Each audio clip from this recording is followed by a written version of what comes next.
I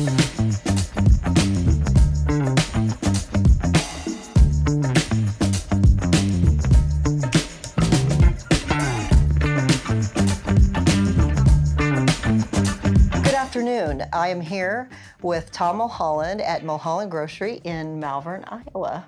Good afternoon. Yeah, it's very nice to talk to you. We go back a little ways as I came to town about 10 years ago, and you were one of the warmest welcomers. Thank you. Right away here in town, and I really appreciate that. There's been a lot of water under the bridge since then, but I would really like to go back and 100 years or so ago and talk about the onset of Mulholland Grocery, because Tom, the history here is amazing, as is the resilience. So if you kind of start us back in the beginnings and tell a little bit about that. My great-grandfather started the Mulholland Company as a dry goods store with a partner. The store actually started one block over to the west. Main Street in Malvern was over there. The store burned down in the 1880s, and they had decided to move Main Street over here because it was slightly higher, less flooding. So the bricks were carried over here, and it was rebuilt by hand, brick by brick. And during World War II, my grandfather was working at the store, and he added a small cash and carry grocery business in one corner of the store that eventually took over, and that's what Mulholland has been known for over 100 years now. I've had so many of the older people in the community over the years tell me stories about what they remember.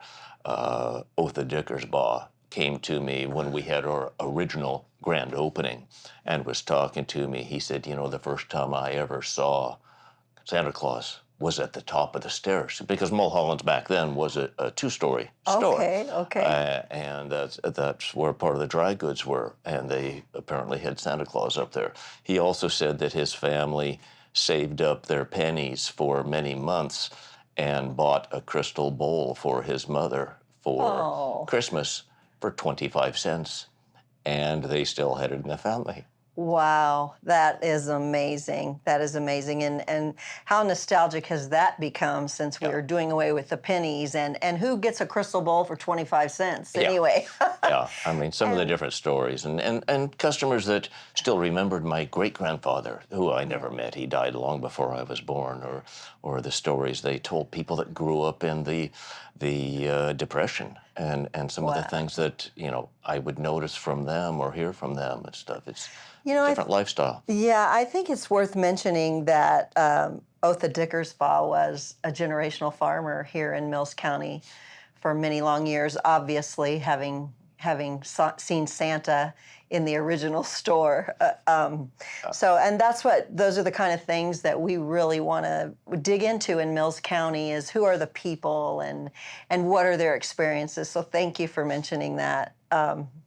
So tell us more about when that moved. I'm just imagining carrying these burnt bricks, charred bricks, up the hill.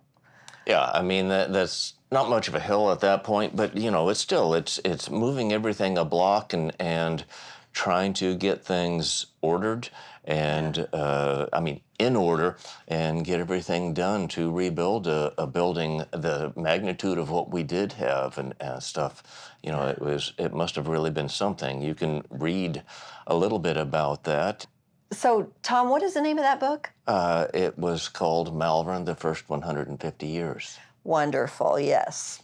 So, okay, that I'm gonna have to get a copy of that book. I had heard about it being developed, but I didn't get a copy, but I will get a copy of that book. And I had a couple, and one burned. Yeah. So that brings us to the journey from your grand opening when you took over, right? Well, let's go back a few years. Let's go back a few years from that, because I have to proudly attach myself in this manner. I worked for the Malvern Leader in 1990, and it was my privilege to walk down the street here. The Malvern Leader was down there on the corner, and I would walk down here and speak to Mr. and Mrs. Mulholland, and I would get the ads, and they would be set with the the paper, the typesetting, and the pictures and everything that we'd put in for the grocery ad, and I enjoyed that, and they were all business, very serious. And so, what is your relationship to that branch of Mulholland's that had the store That in the 90s? that was my father and mother, and then his partner, Cork Hansen. They owned the store together. They bought it from my grandfather in 1972. It was shortly after that point that they dissolved their partnership and my dad resigned.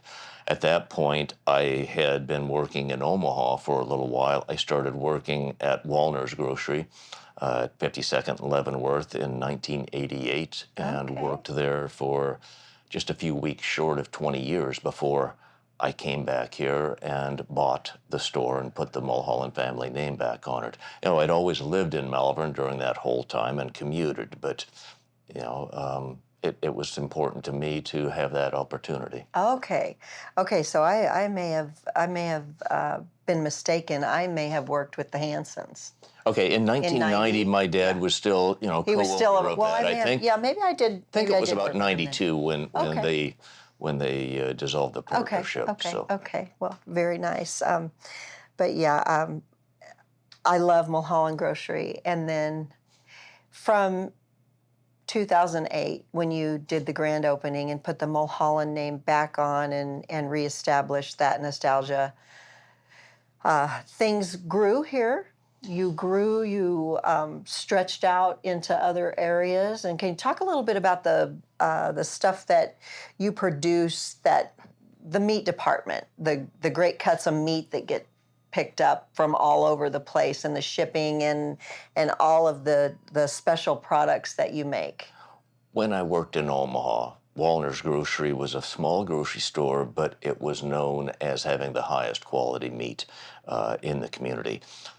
We worked with all of the bankers, all of the lawyers, and most of the TV people were customers, and we had so many people that the amount of business, that store was only about the size of this one, but the Oh. amount of business that went through that was just absolutely astounding. Hmm. We sold 20 cases of beef tenderloins in a month, averaging almost a case a day through December of 2000. But I became meat department manager after I'd been there just a few short months. And, the business just grew over the time that I was there. I had a very fantastic boss who was very up to date and looking at trends across the country. And, I learned a lot from him and what to watch for and what to do. But, when I started there, we would throw away pork trim because of what we were doing. We just couldn't use all of it every Oh, week. okay. By the time I left, we were buying in 200 to 300 pounds of pork trim a week. We got a sausage stuffer and we started making sausages. Mike purchased a smoker and we started doing things there. And I learned how to do so many of those things while I was working there. Some of it through trial and error, and some of it was with help from others. But, we developed a lot of things that were extremely popular. While I was working there, we started doing our own deli roast beef, just like I do here. Okay. Previous to that, we would sell, 7, 8 pounds a week of whatever brand we were using, whatever the best was we could find at that time. Within a couple of months after starting to make our own, we were selling 70 pounds a week. It went up tenfold. Wow. We do the exact same thing here because I know how good that is and that we can do it and make something that people are just going to love. And you ship all over, don't you? Yeah, You just ship yeah. I all mean, over. I use the highest quality meat that I can find, and we've got customers that have found us in different ways over the years. Um, you know, Last Christmas we had only been open a few days. This year, I had a family reach out to me from Strawberry Point, Iowa. We had shipped our Swedish potato sausage to them for years. Oh, And they were devastated to learn of the fire. And they said, well, we found some other places, while you were closed over those few years, but it was nothing near the same. And they were thrilled that we were able to ship some to them this year. oh, I've had customers that have driven from Kansas City just to pick up that potato sausage and then drive back. He had to get to work by 1 o'clock that afternoon. So he left home at 6:15, drove up here, picked it up, and drove back. We've got that's a customers that drive from Ames every year to pick up a bag of it. yeah. And Oh it's my just goodness. the products that we make. I worked with a lot of good meat cutters over the years. I worked with a lot of good chefs over the years. And I learned how to do a lot of different things, but I also like to think for myself about, this sounds good together. Yeah. And Okay. I've come up with some of my recipes just that way. I was talking to a person that I bought spices from and some equipment from at one point, and he was telling me about a new sausage he'd made called a breakfast brat. And he told Okay. me what he had in that, and I'm thinking to myself, that sounds okay, but you didn't take it far enough. Okay. He had hash browns and scrambled eggs in there. Oh, And I thought, no, I said, we need more. okay. So we added in sharp cheddar cheese, smoked Gouda cheese, Oh, and some other things, and bumped the spices up a little bit. Now, when I make that here, a 30-pound batch will usually sell out in a day or two. wow. That's amazing. So you put it out there. It's good. People know about it. People tell each other about it. Yeah. We hope that by being involved with Mills County Roots that we're able to get the news out there. Yeah, that's the type of thing that I need. Most my advertising right now is basically Facebook. I do my own stuff there, but over the years, I used to advertise on KMA. I was live on there every week, and we'd have customers that came from all over. I had customers that were 60 miles from home one time, Uh-huh. and they ran into their next door neighbors. They didn't have any idea they were each going to be here, but that was the breadth of what we had. Yesterday, I was talking to a customer that came from south of Farragut. Okay. And, we talked. I said, one of the things that I used to talk about is I have so many customers that will drive past 2, 3, 4, 10 grocery stores to come here. Yes. It's not because we're the biggest or we've got the most products, but because they enjoy what we do so much. That's great. I know several small towns have a hard time maintaining their grocery store, and it becomes an inventory issue Oh, because yeah. you can't buy the bulk that the larger stores can buy. So therefore, it's at a higher price, right? Yeah. So I was trying to kind of calculate the gas money to drive out of town to get Right. groceries, and you may pay 15, 20 cents more for something by staying in town. However, by the time you figure the wear and tear on your vehicle and the gas Well, and all of that, There's more to it than just that. I mean, I put a post up many years ago and talked about what a young family might do with their grocery shopping. I said, you could grab the kids, load them up into the car on a Saturday morning, listen to them complain the whole time that they're missing their Saturday morning cartoons. Yeah. You drag them all over the store. You've just taken a couple of hours at least to do all this, and the kids aren't happy the whole time. And if they're not happy, you're not happy. that's exactly right. That's Or stressful. you can leave them with a bowl of cereal in front of the TV, husband someplace else, whatever. Come down and do your shopping. You're gone for 15 minutes and you're home. You've saved all that money and time. You've saved all that hassle, all of the complaining. Yes, you did spend a tiny bit more, but you paid less with the gas loss, et cetera. And Yes. overall, it was so Worth much it. more pleasant day. Yeah, look at the money spent in convenience stores, and this is a local convenience, but not quite as high a markup as convenience stores, of course, but it is a convenience, and we live in a time where we're all buying convenience. Yeah, That's what we're living. Back when my parents had the store, when I was young, there was 4 grocery stores here in town. I mean, it's hard to believe a town like this, but that's the way it was because people didn't commute. People didn't drive out of town to go do everything. Mom would go to Omaha once every 6 weeks or so. Now I know people that have been there twice by 1 o'clock in the the afternoon sometimes. You know, and Right. it's just a different lifestyle. We didn't have, online shopping. We didn't have Amazon. Right. We didn't have Instacart and all of those different things that too many people use these days, or so many people use these days. We didn't have Dollar General everywhere. We didn't have Casey's back then. We had Right. Otto's little store at the top of the hill. So A gas station with one yeah, or two pumps, and yeah. yeah, yeah. I Right. mean, it's a different world that we live in, but we're still here and we're still trying to bring people in by offering them quality. This guy that I was talking to yesterday afternoon from near Farragut, we talked about how many places he had gone by. He said, I know that I'm going to pay a little bit more here, but he said, I enjoy what I'm eating, There and you it go. makes such a difference. Another post that I put up recently, I talked about some of these other stores and what they're going to put in the packaging. I try to make my things leaner. I try to trim them better so that dollar for dollar, edible meat, pound for pound, you're going to get more for your dollar by what you buy here. So you may come out ahead in the long run. I'm not using Right. the cheapest that I can find. Right. If you can't enjoy your meals, what's the use of having them? Exactly. Well, you're right. You're right. I agree with that, as you can tell.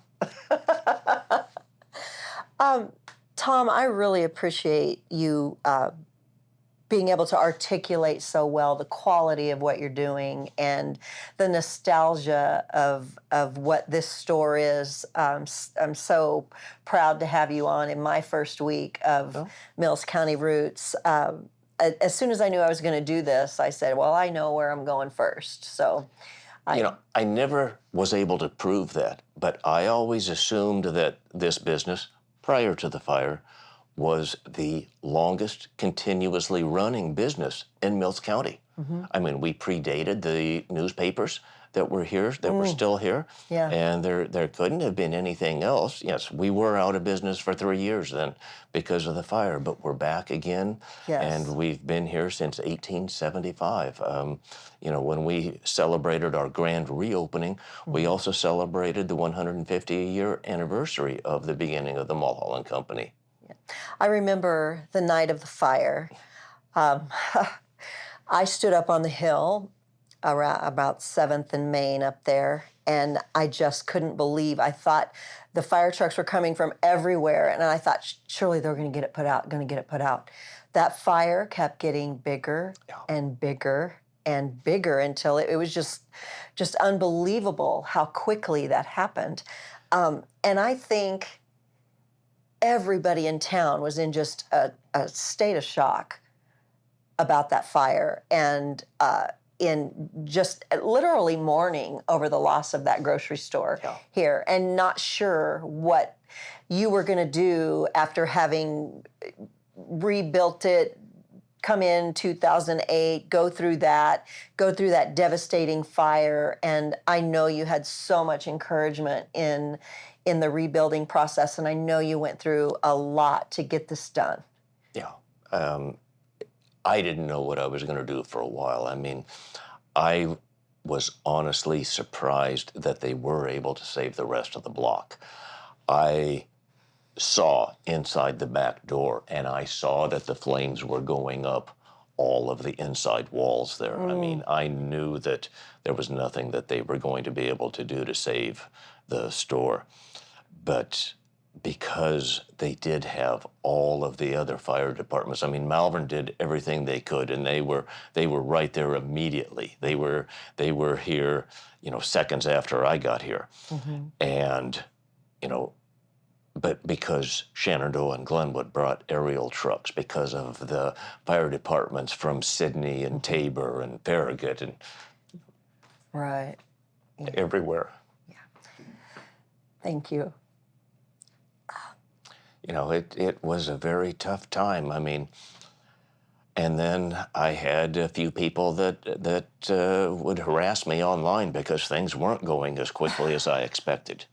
I'll admit it, I was near suicidal at one point. Oh, Tom, You I, know, I hate to hear that, but it was 6 months before we could even begin the cleanup because The structural engineers could not decide if the building next door was stable enough to bring big equipment in here.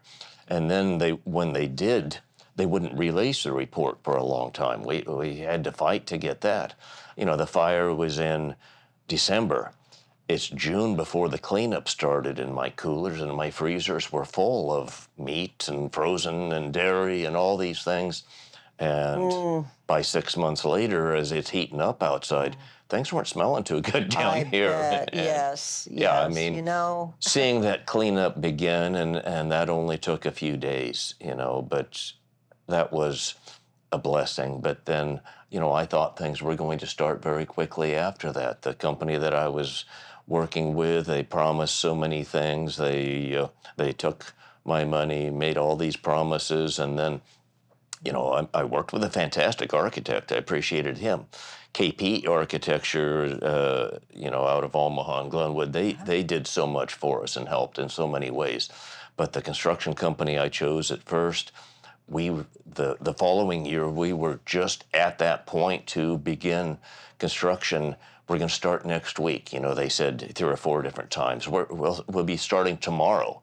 You know, I was told at least twice. Right. And then they would reach out and, no, wait a minute. Do we really think that this is the smartest thing to do here? They'd started an argument with the architect, and it just Gee. killed everything. Right. And I finally ended up having to fire them, which kind of put us back to square one that year.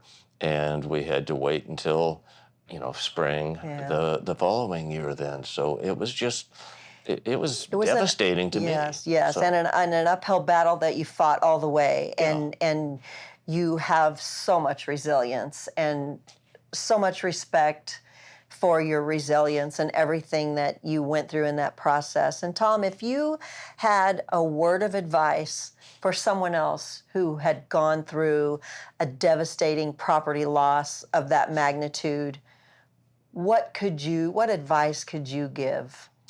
I think that the best I could say is, you know, you have to think about what's important to you. I love this community.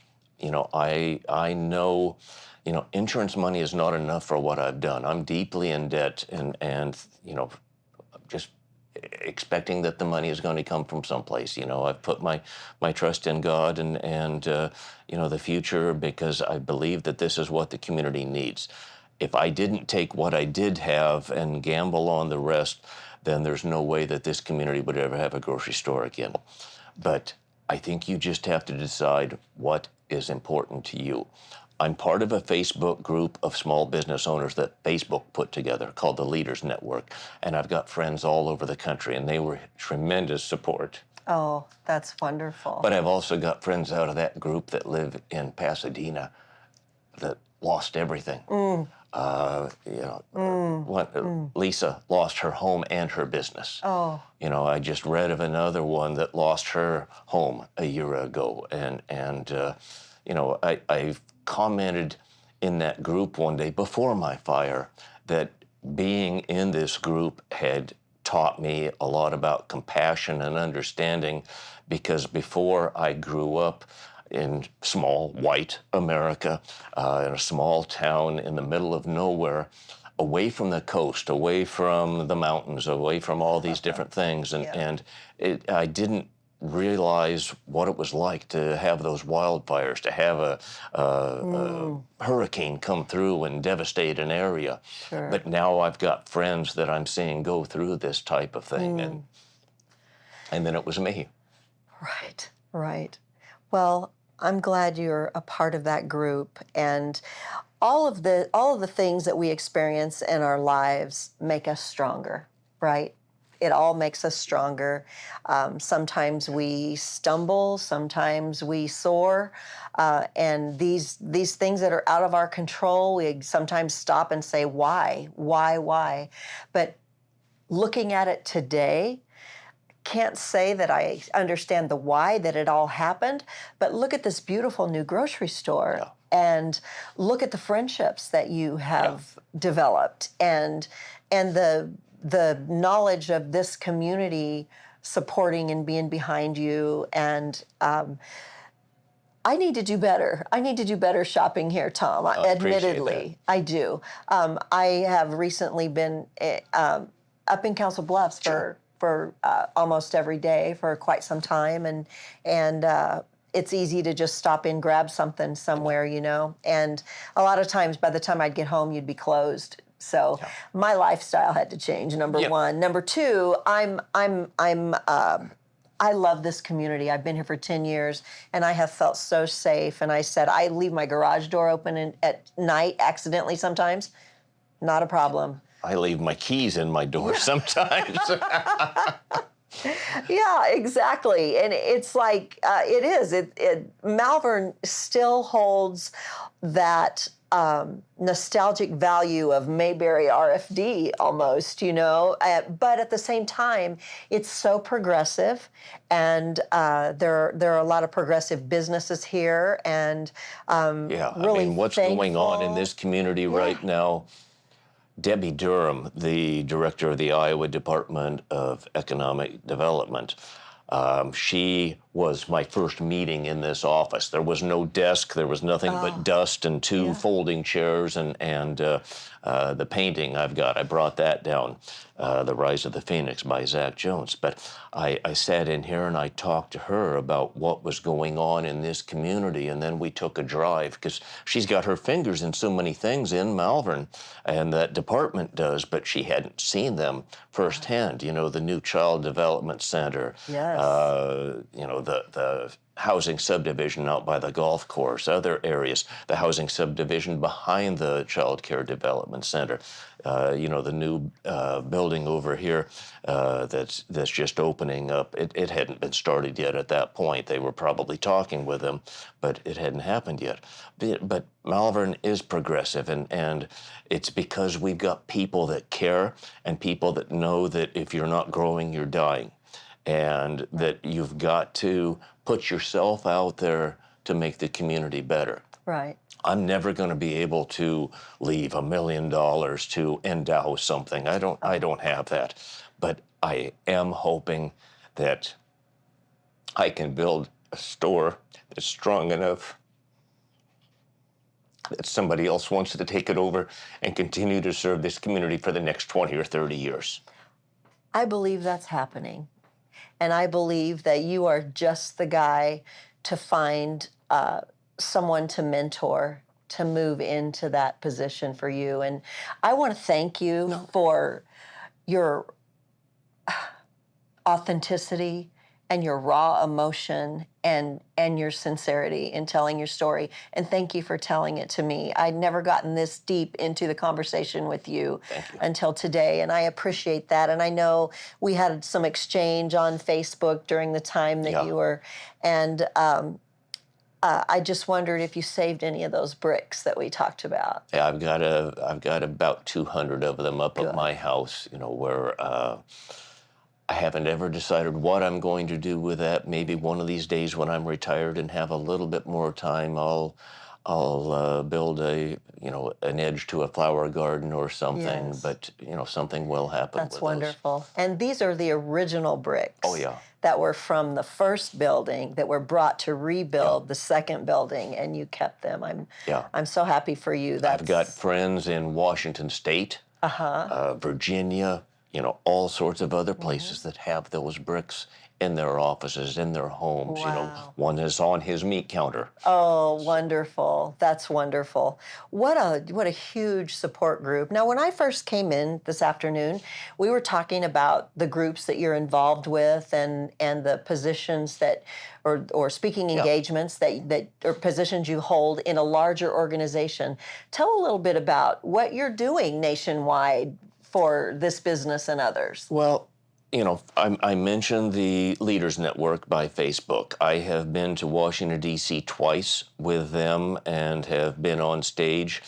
One time there were 3 of us that had been through terrible tragedies that were talking about overcoming that. And, at the end of that, I said, maybe I'm just too dumb to quit. That's what they all remembered, That's what they remembered. Yeah. But, and that was the first year I was out there. Then the next year, I was out there. That was after the documentary had come out, and they played the documentary. That was the third place that it had actually shown. Malvern, and then Des Moines, and then Washington, D.C. Wow. Another thing that I'm in, Kansas realizes how important small towns and small town grocery stores are to their state, because they are built mostly of small towns. Yes. Kansas State University a couple of decades ago started a program called the Rural Grocery Initiative, and I became aware of that shortly before the fire. And they put on a biennial event called the National Rural Grocery Summit. And after the fire, it was in Wichita that June, and I went down to that and made a lot of contacts. That program has gone basically nationwide now, and I was, one of the first ones that weren't from Kansas, actually, that were in that. But they've gone nationwide to help small grocery stores and small communities. And because of that, they decided that they needed an advisory panel. And they've invited people from across the country in positions of power. There's people from the USDA, there's people from the Small Business Administration, there are university professors and directors, different places like that. And from Iowa, there's little old Tom Mulholland, and Well, I'm on that advisory panel, and we had a Zoom meeting not that long ago to talk about the upcoming year and different things like that. But when they had the next Rural Grocery Summit, that last one was a year and a half ago down in Montgomery, Alabama. And I drove down to that, and I was on stage and spoke at that event. I've spoken in a number of different places over the years, a lot across the state of Iowa and not too far from here, but then, further away in Alabama and in Washington, D.C. That's wonderful. So, yeah. It's wonderful that you can take your life's experience, your family lineage, and your tragedy, and turn it into something positive for people all across the nation, Tom. Thank you. That says a lot about you. Thank you.